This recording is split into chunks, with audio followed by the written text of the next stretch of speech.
Jales Veva Jaya Mahe, ungkapan yang memiliki makna justru di lautan kita menang atau kejayaan kita ada di laut, benar-benar mampu diterjemahkan dengan baik oleh Laksamana Empu Nala, Panglima Angkatan Laut Kerajaan Mojopahit. Dia memimpin kekuatan armada laut Kerajaan Mojopahit yang menguasai setiap jengkal samudra Nusantara pada abad ke-13.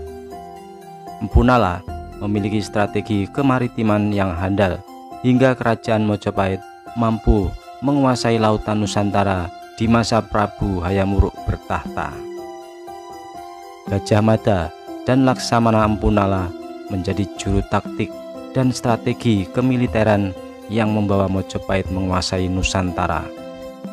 Mereka bahkan sangat disegani bangsa lain. Disebut memiliki strategi jitu dengan menempatkan puluhan kapal perangnya untuk menjaga 5 titik penting perairan Nusantara. Armada-armada perang Kerajaan Mojopahit itu antara lain ditempatkan di barat Sumatera, yakni Armada Gugus ke-1. Tugasnya sebagai penjaga Samudra Hindia.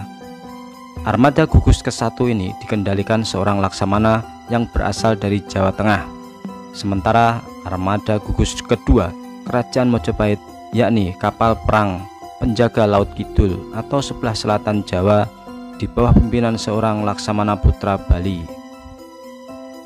Armada Gugus ketiga bertugas menjaga perairan Selat Makassar dan wilayah Ternate, Tidore, serta Halmahera di bawah pimpinan seorang Laksamana Putra Makassar. Sedangkan Armada Gugus keempat Mojopahit menjaga Selat Malaka dan Kepulauan Natuna di bawah pimpinan seorang laksamana dari Jawa Barat. Dan yang terakhir adalah Armada Gugus kelima Mojopahit menjaga Laut Jawa sampai ke arah timur hingga Kepulauan Rempah-Rempah Maluku. Armada Gugus kelima yang biasanya dipimpin laksamana dari Jawa Timur ini mengibarkan bendera Mojopahit dan bendera emas simbol Istana Mojopahit. Kapal bendera ditempatkan di setiap armada gugus kapal perang Mojopahit yang menjadi tempat kedudukan pimpinan komando tertinggi bagi semua kapal penyerang, kapal perbekalan, dan pelindung kapal bendera. Menjaga perairan Selat Malaka dan Laut Cina Selatan menjadi tugas armada gugus keempat Mojopahit. Tugas yang diemban sangat berat sebab di wilayah perairan tersebut penuh dengan perompak berbahaya. Para perompak itu biasa berpangkalan di sekitar wilayah Champa, Vietnam, dan Tiongkok. Untuk membantu tugas armada gugus keempat Mojopahit yang menjaga Selat Malaka, biasanya dibantu armada pertama penjaga Samudra Hindia. Hal ini untuk mengantisipasi adanya perompak yang melarikan diri ke barat laut menyusuri Selat Malaka. Sementara untuk armada Laut Selatan juga bertugas membantu armada Jawa Mojopahit dalam menjaga keamanan kapal-kapal dagang pembawa rempah-rempah yang melewati Selat Sunda sebagai jalur laut yang lebih aman menuju India dan Timur Tengah. Selain itu, armada Laut Kidul juga bertugas menjaga Selat Bali dan perairan selatan Nusa Tenggara. Tugas tak kalah berat juga diemban armada gugus ketiga Mojopahit. Para pasukan laut ini memiliki tugas mengantisipasi masuknya kapal-kapal penyusup dari wilayah Mindanao, Filipina. Selain itu, mereka juga bertugas menjaga Kepulauan Rempah-Rempah Maluku, utamanya saat kekuatan armada Jawa sedang bertugas mengawal Sang Prabu Hayam Wuruk. Dari seluruh armada gugus Kerajaan Mojopahit tersebut, armada Jawa menjadi kekuatan terbesar armada gugus kapal perang.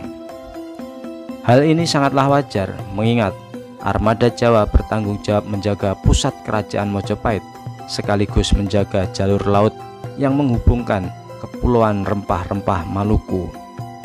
Tidak main-main, kapal-kapal perang tersebut dilengkapi dengan meriam Jawa atau akrab disebut cetbang Mojopahit.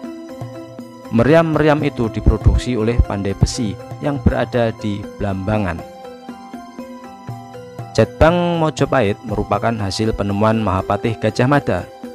Kemampuannya menciptakan meriam tersebut diperoleh saat masih kanak-kanak, karena konon kabarnya Gajah Mada sempat diasuh tentara Mongol atau Tartar yang menyerang kerajaan Singosari. Sementara untuk semua jenis kapal, mulai dari kapal perbekalan sampai kapal bendera, merupakan kreasi jenius dari Empu Nala yang sekaligus seorang laksamana laut handal. Kapal-kapal Mojopahit itu diciptakan Empu Nala dari sejenis kayu raksasa yang hanya tumbuh di suatu pulau rahasia. Hal ini membuat kapal-kapal Mojopahit cukup besar pada masa itu. Kehadiran Laksamana Nala sebagai Panglima Angkatan Laut Kerajaan Mojopahit berawal dari kesadaran Gajah Mada untuk meminta bantuannya. Gajah Mada yang telah mengucapkan Sumpah Palapa menyadari tidak mungkin dapat mewujudkan sumpahnya menguasai Nusantara hanya mengandalkan jalur darat.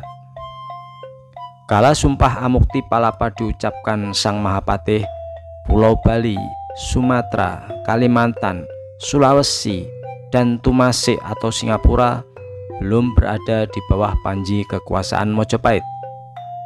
Gajah Mada membutuhkan armada laut yang kuat untuk menyatukan pulau-pulau tersebut melalui ekspedisi maritim.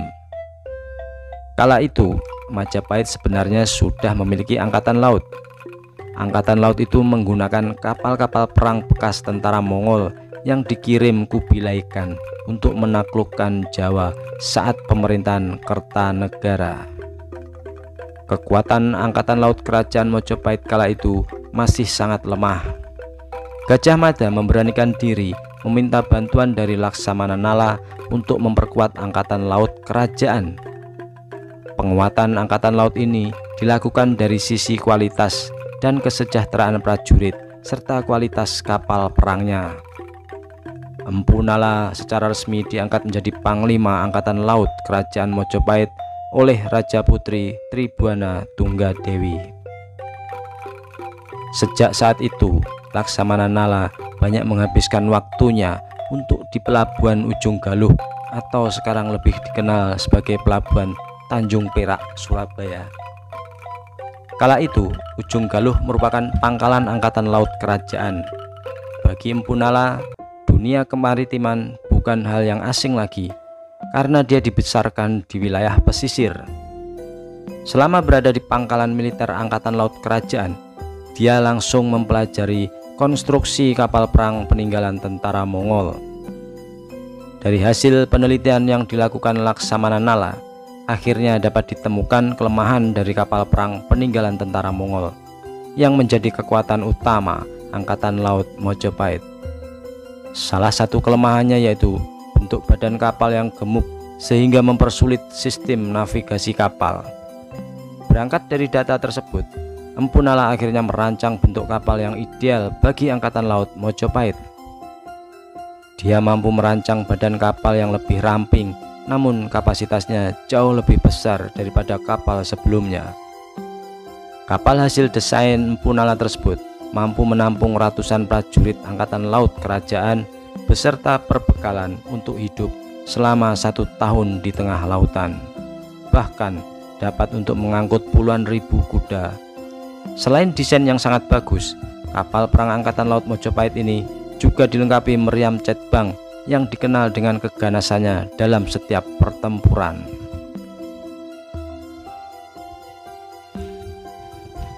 Meriam karya Gajah Mada ini dipasang di kapal-kapal perang angkatan laut hingga membuat para pelaut dari Eropa ciut nyalinya. Pembenahan di internal angkatan laut Mojopahit akhirnya mampu dituntaskan Laksamana Nala. Bermodal kekuatan internal yang utuh, Laksamana Nala mulai memimpin ekspedisi maritim kerajaan Majapahit ke seluruh Nusantara. Tentunya ekspedisi maritim ini juga langsung di bawah pengawasan Gajah Mada. Pada sekitar tahun 1339 sampai 1341, Angkatan Laut Mojopahit yang dipimpin Laksamana Nala berhasil menundukkan seluruh Nusantara bagian barat, dimulai dari Kerajaan Samudra Pasai berlanjut ke seluruh pulau Sumatera, semenanjung Melayu, dan berakhir di Kalimantan. Ekspedisi Majapahit ke Tanah Samudra Pasai dinilai para ahli sejarah merupakan ekspedisi terbesar selama kerajaan itu berdiri, yakni mengikut sertakan 400 kapal, di mana masing-masing kapalnya mampu menampung 200 hingga 1000 orang. Laju ekspedisi kerajaan Majapahit terus berlanjut, salah satunya dilakukan pada tahun 1343 bersama-sama dengan Mahapatih Gajah Mada. Laksamana Nala mampu menaklukkan Nusantara Timur, yakni mulai dari Lombok, Bali, Sumbawa, Seram, Sulawesi, dan berakhir di Dumpo. Di bawah komando Laksamana Nala, Angkatan Laut Kerajaan Majapahit menjadi angkatan laut terbesar dan terkuat di dataran Asia Tenggara. Angkatan Laut Kerajaan Majapahit di bawah pimpinan Laksamana Nala memiliki sekitar 40.000 tentara.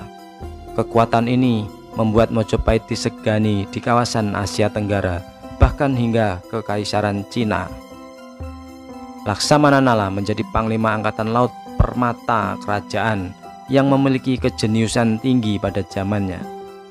Saat belum ada sekolah kelautan, Laksamana Nala mampu menciptakan kapal-kapal canggih dengan bermodalkan hasil mempelajari kapal-kapal perang milik bangsa Mongol. Berkat tangan dingin Laksamana Nala, kekuatan Angkatan Laut Kerajaan Majapahit menjadi sangat dahsyat dan tak terkalahkan. Kekuatan maritim ini menjadikan kedikdayaan Majapahit melegenda hingga kini. Sesudah Laksamana Nala dan Mahapatih Gajah Mada mangkat, secara berangsur-angsur kedikdayaan Majapahit melemah. Berbagai pemberontakan yang berujung pada perang saudara membuat Majapahit semakin lumpuh. Kondisi karut-marut ini juga terjadi pada angkatan lautnya, di mana saat terjadi perang Paregreg, kapal-kapal perang karya Laksamana Nala terlibat saling serang sehingga kehancuran armada laut kerajaan Majapahit itu tak dapat dielakkan lagi. Saat kekuatan kerajaan Majapahit semakin lemah, kekuatan armada gugus tempur laut yang dimiliki hanya tersisa armada Jawa saja. Armada Jawa yang bertugas mengawal Laut Jawa dan jalur laut menuju Kepulauan Rempah-Rempah semakin terdesak dengan hadirnya bangsa kulit putih Eropa. Bangsa kulit putih Eropa tersebut datang ke wilayah Nusantara dengan tujuan utama menguasai daerah-daerah penghasil rempah-rempah. Mereka datang dengan kapal-kapal yang telah dimodernkan.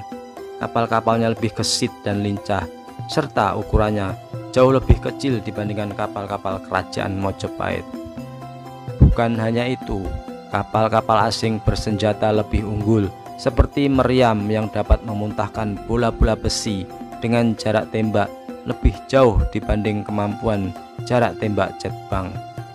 Majapahit akhirnya berangsur lenyap dari peradaban. Namun, namanya hingga kini tetap abadi sebagai bangsa adikuasa dari Asia Tenggara. Kebesaran Majapahit tak terlepas dari peran Sang Laksamana Nala yang dengan gagah berani menerjang ganasnya ombak lautan, menegakkan panji-panji kedaulatan di setiap wilayah Nusantara.